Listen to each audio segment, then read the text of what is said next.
Hello guys, welcome back to my channel Satya's journey. So ఇంకొక వీడియోతో అయితే నేను మీ ముందుకు వచ్చినాను. So please like and subscribe and support me. So వీడియోలోకి వెళ్దాం. సో ఈ వీడియోలో మీరు ఆల్రెడీ తమిళలో చూసుంటారు కదా. ఈ వీడియో వచ్చేసి రిషికేశ్లో బంగీ జంప్ అడ్వెంచరస్ ఈవెంట్ నా ఎక్స్పీరియన్స్ గురించి అయితే నేను మీకు ఈ వీడియోలో షేర్ చేసుకుంటాను.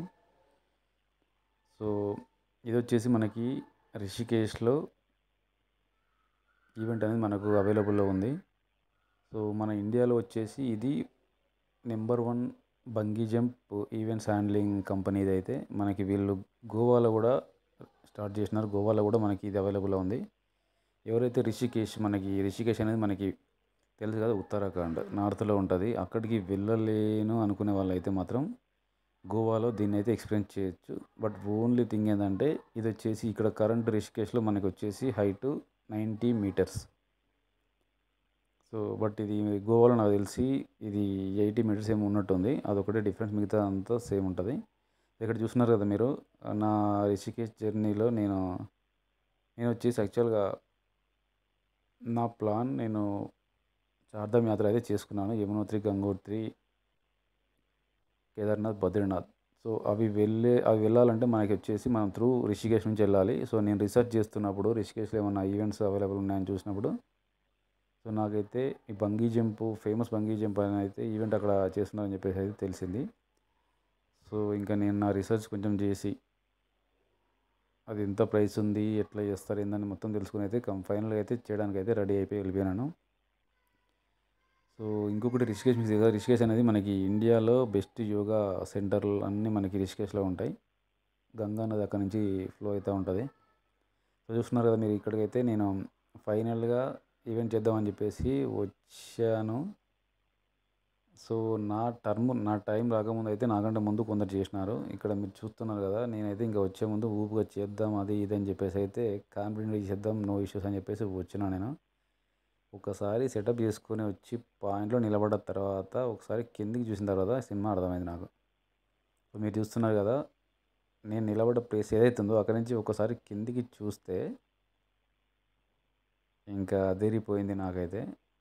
ఆ లొకేషన్ అనేది మీరు ఒకసారి నేను జంప్ చేసిన తర్వాత మీరు చూడొచ్చు, మీకు అనిపిస్తుంది ఎట్లా ఉందనేది, ఎంత భయంకరంగా ఉందనేది.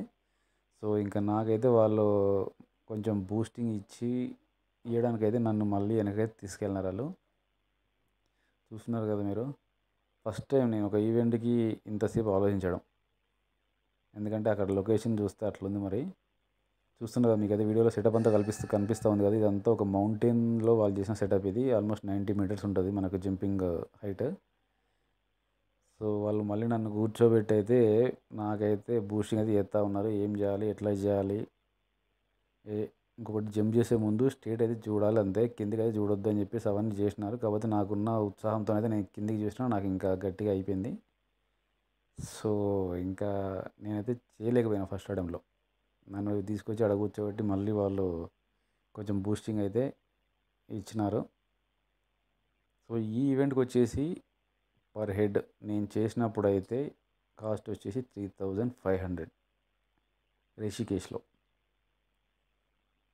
సో నేనైతే ముందు బుక్ అయితే చేసుకోలేదు. లక్కీగా అక్కడికి వెళ్ళి స్పాట్లో అడిగితే వాళ్ళ టికెట్స్ అవైలబుల్ ఉన్నాయన్నారు. ఇంకా నేను అక్కడే టికెట్ తీసుకొని మన డీటెయిల్స్ అన్నీ అక్కడ ప్రొవైడ్ చేసేసి వాళ్ళకి ఫామ్ ఇస్తారు. ఆ ఫామ్లో డీటెయిల్స్ మొత్తం ఫిల్ చేయాలి. మనకి ఏమైనా అయినా కూడా వాళ్ళ రెస్పాన్సిబిలిటీ కాదన్నట్టుగా డీటెయిల్స్ అయితే కొన్ని మనం టిక్ మార్క్ చేసేసి వాళ్ళకి సబ్మిట్ చేస్తే వాళ్ళైతే మనల్ని అయితే ఈవెంట్కి అలౌ చేస్తారు. చూస్తున్నారు కదా. ఇంకా సెకండ్ అటెంప్ట్ అయితే మళ్ళీ వస్తున్నాను నేను. మనకున్న సెటప్ వల్ల కనీసం ప్రాపర్గా కూడా నడవలేకపోతున్నాను నేను. ఈసారి అయితే నేను డిసైడ్ అయిపోయినాను. వాళ్ళు నాకైతే ఒకటి ఇన్స్ట్రక్షన్ ఇచ్చినారు, ఈసారి కనుక చేయలేకపోతే నో రిఫండ్, అంతా సెటప్ అంతా ఇప్పేసి మళ్ళీ బ్యాగ్ పంపిస్తామని చెప్పేసి స్ట్రిక్ట్గా చెప్పినారు. ఇంకా ఆప్షన్ లేదు, ఇంత దూరం వచ్చినాం, ఎట్లాగైనా చేయాలని చెప్పేసి డిసైడ్ అయిపోయి అయితే నేను ఫైనల్ పని నిలబడ్డాను. ఇంకా కొన్ని సెకండ్లలో మన బెస్ట్ ఎక్స్పీరియన్స్ అయితే స్టార్ట్ కాబోతుంది. చూడండి, రెడీ సెట్ గో. సో ఫైనల్గా అయితే జంపింగ్ అయితే అయింది.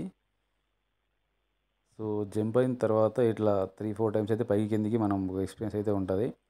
సో మన పాయింట్ నుంచి ఎప్పుడైతే ఫస్ట్ టైం మనం అయితే కిందికి జంప్ అవుతామో అక్కడ నుంచి ఒక 5-10 సెకండ్స్ అయితే మనకి ఉంటుంది, మామూలుగా ఉండదు.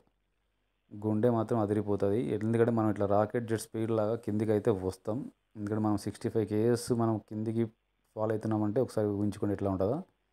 సో ఇది గైస్ నా experience, one of the best experience, once in life time experience. నేను ప్రతి ఒక్కరు కూడా చెయ్యాలని అయితే సజెస్ట్ చేస్తా. ఎవరైతే రిషికేష్ పోలేని అనుకున్నారో వాళ్ళు మాత్రం గోవాలో కూడా ఈ ఈవెంట్ చేయొచ్చు. గోవా అనేది మనకు చాలా దగ్గర. So thanks guys. ఈ వీడియో మీకు నచ్చిందని అనుకుంటున్నా. Please like, share and subscribe. అట్లా నన్ను సపోర్ట్ అయితే చేయండి. నేను మంచి మంచి వీడియోస్ అయితే చేయడానికి ట్రై చేస్తాను. Thanks, bye.